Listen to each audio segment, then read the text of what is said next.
ಪಾವಗಡ ಪಟ್ಟಣದಲ್ಲಿ ಟ್ರ್ಯಾಕ್ಟರ್ ಹರಿದು ಪೌರ ಕಾರ್ಮಿಕ ಸಾವನ್ನಪ್ಪಿರುವ ಘಟನೆ ನಡೆದಿದೆ.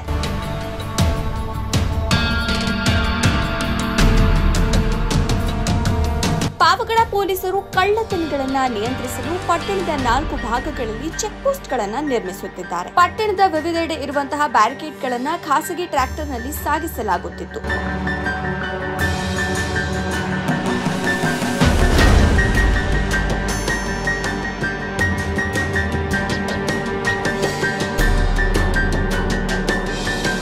ಪೊಲೀಸರು ಪುರಸಭೆಯಲ್ಲಿ ಪೌರ ಕಾರ್ಮಿಕನಾಗಿ ಕರ್ತವ್ಯ ನಿರ್ವಹಿಸುತ್ತಿದ್ದ ಮಂಜು ಎನ್ನುವವರನ್ನ ಕರೆದುಕೊಂಡು ಬ್ಯಾರಿಕೇಡ್ಗಳನ್ನು ಸಾಗಿಸುತ್ತಿದ್ರು. ಎಂಎಜೆ ಸರ್ಕಲ್ನಲ್ಲಿರುವಂತಹ ಬ್ಯಾರಿಕೇಡ್ಗಳನ್ನು ಚಳ್ಳಕೆರೆ ಕ್ರಾಸ್ ಕಡೆ ಸಾಗಿಸುವ ಮಾರ್ಗ ಮಧ್ಯೆ ಪಟ್ಟಣದ ಶನಿ ಮಹಾತ್ಮ ವೃತ್ತದಲ್ಲಿ ಇದ್ದಕ್ಕಿದ್ದಂತೆ ಮಂಜುನಾಥ ಕೆಳಗೆ ಬಿದ್ದಿದ್ದು ಆತನ ತಲೆಯ ಮೇಲೆ ಟ್ರ್ಯಾಕ್ಟರ್ ಹರಿದಿದೆ.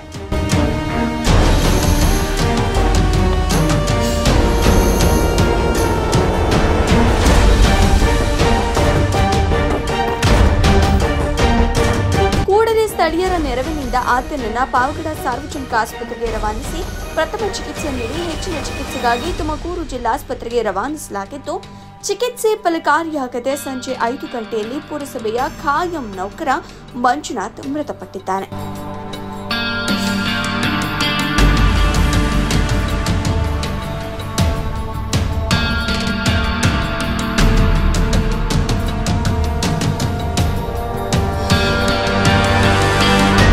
ಆಸ್ಪತ್ರೆ ಬಳಿ ಪಾವಗಡ ಪೊಲೀಸ್ ಠಾಣೆಯ ಸಿಪಿಐ ಸುರೇಶ್, ಗಿರೀಶ್, ಪುರಸಭಾಧ್ಯಕ್ಷರಾದ ಪಿಎಚ್ ರಾಜೇಶ್, ಸದಸ್ಯರಾದ ಬಾಲಸುಬ್ರಹ್ಮಣ್ಯಂ, ಮುಖ್ಯ ಅಧಿಕಾರಿ ಜಾಫರ್, ಶರೀಫ್, ಆರೋಗ್ಯ ನಿರೀಕ್ಷಕರಾದ ಶಂಶುದ್ದಿ ಭೇಟಿ ನೀಡಿ ಪರಿಶೀಲಿಸಿದ್ದು, ಘಟನೆ ಪಾವಗಡ ಪೊಲೀಸ್ ಠಾಣಾ ವ್ಯಾಪ್ತಿಯಲ್ಲಿ ಜರುಗಿದೆ. ವರದಿ ನಂದೀಶ್ ನಾಯ್ಕ್, ಪಿ, ಶ್ರೀಟಿವಿ ನ್ಯೂಸ್, ಪಾವಗಡ.